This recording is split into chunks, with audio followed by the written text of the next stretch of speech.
Shalom, saya percaya saudara diberkati Tuhan dan dipelihara Tuhan dan disertai Tuhan Yesus. Apapun keadaan kita, tetap semangat karena Yesus dalam kehidupan kita. Nah, saat ini kita akan belajar dari binatang. Apa susahnya kalau kita belajar dari binatang? Kalau di dalam benak kita berbicara tentang binatang, berarti dalam gambaran kita mungkin binatang itu dijadikan menjadi makanan, apalagi kalau digoreng atau direndang atau dirica-rica. Wah, enak sekali ya kalau binatang itu dijadikan makanan. Namun si Amsal, kitab Amsal melalui Salomo disuruh kita untuk belajar dari binatang. Nah, saudara, selama ini kita belajarkan dari manusia, dari seorang profesor, doktor, master, sarjana, dan sebagainya. Dan itu kita jadikan menjadi guru atau dosen kita. Tidak ada yang salah dengan itu. Tapi mari kita ubah konsep dulu sejenak saja untuk kita belajar dari binatang. Nah, saudara, kalau ada orang menganggap binatang itu tidak makhluk yang dikategorikan untuk makhluk yang luar biasa, saudara salah. Karena kalau kita lihat harga seekor binatang bisa harganya itu sampai ratusan juta. Berarti binatang itu juga sangat berharga. Nah, kembali kita akan belajar dari Salomo ini bagaimana dia memberikan satu pemahaman supaya kita melihat dan meniru gaya-gaya dari binatang, dari cara-cara binatang tersebut. Yang pertama adalah semut. Di dalam Amsal 30 sampai 25 sampai 28, di situ kita akan mempelajari beberapa binatang. Yang pertama adalah semut. Saudara, semut ini adalah serangga yang lemah. Dan semut ini mungkin serangga yang kecil, sangat kecil di dunia ini. Semut dalam bahasa Ibrani itu adalah nemalah. Nah, semut yang dimaksud di dalam kitab ini adalah semut pekerja atau semut penuai. Dan semut ini bekerja selama musim panas. Nah, musim panas ini berbicara bagaimana di situ musim tumbuh-tumbuhan berbuah. Nah, semut ini mengambil kesempatan itu untuk mereka mencari makanan. Yang pertama, semut itu adalah pintar mencari kesempatan. Nah, saudara, kita orang yang percaya harus melihat situasi dan kesempatan itu kapan bisa kita ambil. Nah, saudara, kesempatan yang sama tidak mungkin bisa terjadi, saudara. Yang walaupun kesempatan lainnya ada. Nah, semut di sini dia melihat kesempatan itu. Kita sebagai orang percaya lihat kesempatan ini. Kesempatan ini adalah untuk memberitakan Injil. Kesempatan ini adalah untuk menyatakan Kristus di dunia ini. Kesempatan ini adalah untuk memuliakan Tuhan. Karena semut ketika musim penghujan datang, maka kesempatan untuk mengumpulkan makanan tidak ada lagi. Lihat bagi kita, ada saatnya ketika kesempatan itu tidak ada lagi, kita tidak bisa lagi menyuarakan kebenaran itu. Kita tidak bisa lagi menyatakan Yesus itu. Kita tidak bisa lagi menyatakan pribadi yang sungguh mengasihi, yaitu pribadi Yesus. Ambil kesempatan ini.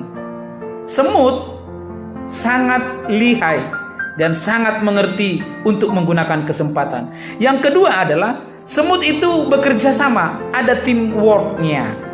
Saudara, semut itu tidak pernah tampil sendiri, tapi semut itu bekerja dengan tim. Kita tidak bisa boleh memunculkan ego kita sendiri. Kita harus memunculkan tim kita di atas kepentingan kita. Saudara, lihat semut, mereka selalu bekerja sama, bergotong royong. Kita adalah tubuh Kristus. Tidak pernah tangan bekerja sendiri, atau mulut berbicara sendiri, mulut bekerja sendiri, atau mata bekerja sendiri. Semuanya itu saling membutuhkan.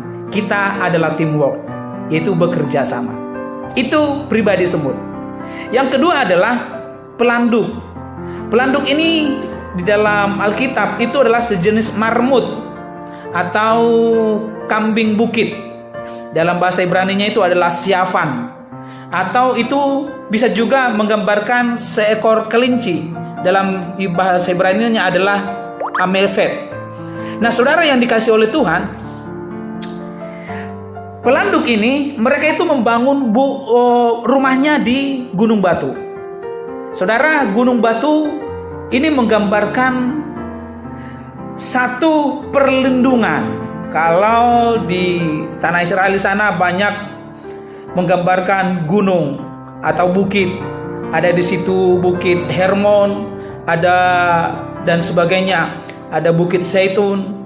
Nah, pelanduk ini dia akan membangun rumahnya di bukit. Jadi dia membangun benteng. Saudara, pertahanan kita itu kita bangun di mana?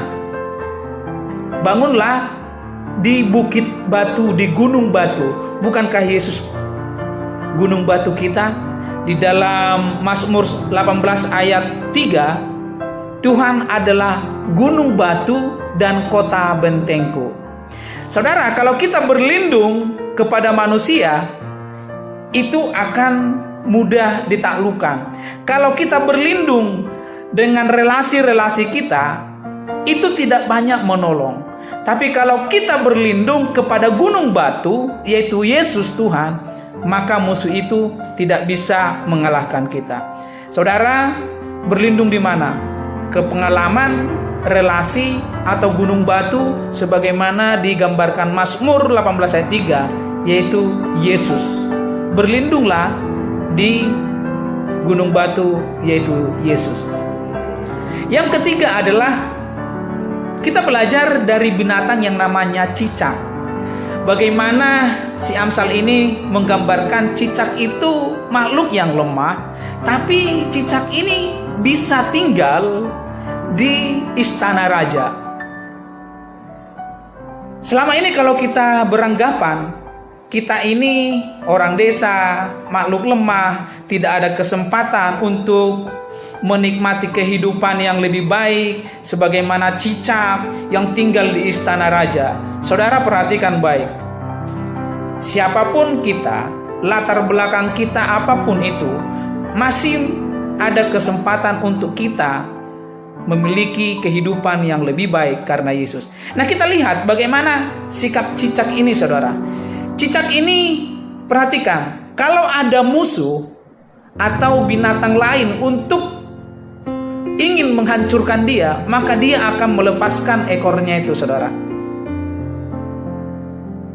Maknanya bagi kita adalah, jikalau ada sesuatu dalam tubuh kita ini yang ingin menghancurkan kita, lihat dari dalam kita ya, baik pikiran, mata kita, telinga kita, mulut kita, kalau itu menghancurkan, kita harus mampu melepaskan keegoannya itu, saudara.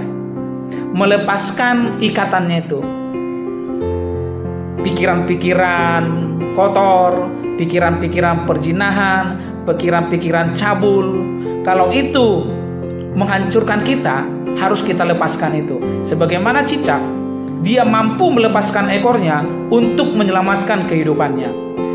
Kalau mulut kita menghancurkan kita, kita harus melepaskan ikatannya itu, saudara.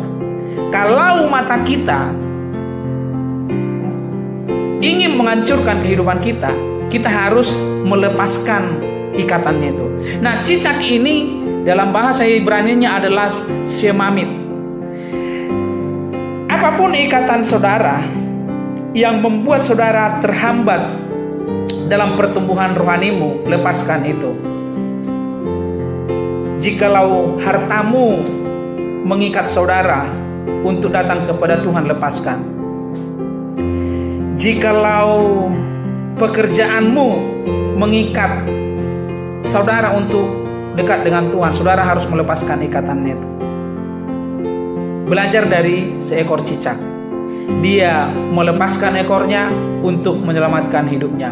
Kita juga harus melepaskan keegoan kita untuk menyelamatkan hidup kita. Shalom. Tuhan Yesus memberkatimu.